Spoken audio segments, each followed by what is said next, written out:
Hi folks, we're going to take a look at page 288, number 13b, and they're giving us this equation to solve, and they're giving us a restriction on the domain that we're considering as 2x being an element of 0 to pi. Okay, so keep in mind here it's 2x that needs to be between 0 and pi. Okay, and we'll see that that'll actually be helpful for us in this question. Okay, so here we have a linear trigonometric equation. So the first thing we would do is solve by isolating as far as we can, and we can isolate the sine 2x.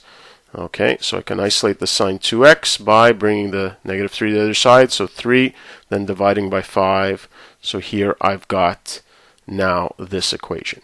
Okay, so that's as far as I can go with my traditional method. So now I have to solve the trigonometric part. Now 3 over 5 doesn't correspond to a special angle, and they do ask us to approximate, so that gives us a sense that we should be using our calculator here. So let's calculate 2x is given by inverse sine of 3 over 5. Okay, so 2x equals, and let us do that. So inverse sine of 3 over 5. Okay, gives me 0.6435. Okay, 0.6435. Okay, now since we were taking the inverse sine of a positive number, not surprisingly, you can figure that out pretty easily. 0.6435 is some angle in the first quadrant.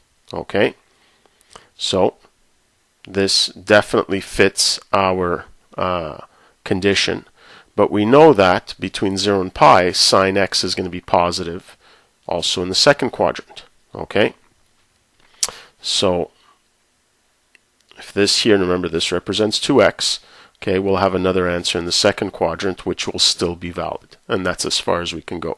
So we have that 2x will also be equal to, now remember our relationship between equivalent sine values, we have sine of x is equal to sine of pi minus x. Okay, so this here is going to be pi, and since we're estimating, I'll use 3.14 minus our original value.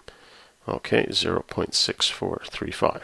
Okay, so 2x is also equal to 3.14 minus 0.6435. Okay, well, we'll just call that 2.5.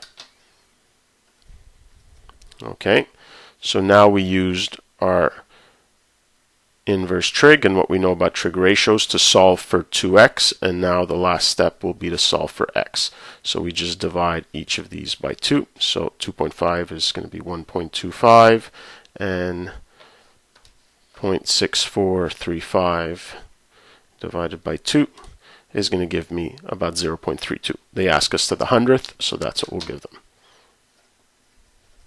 Okay, and there we go. We have two answers.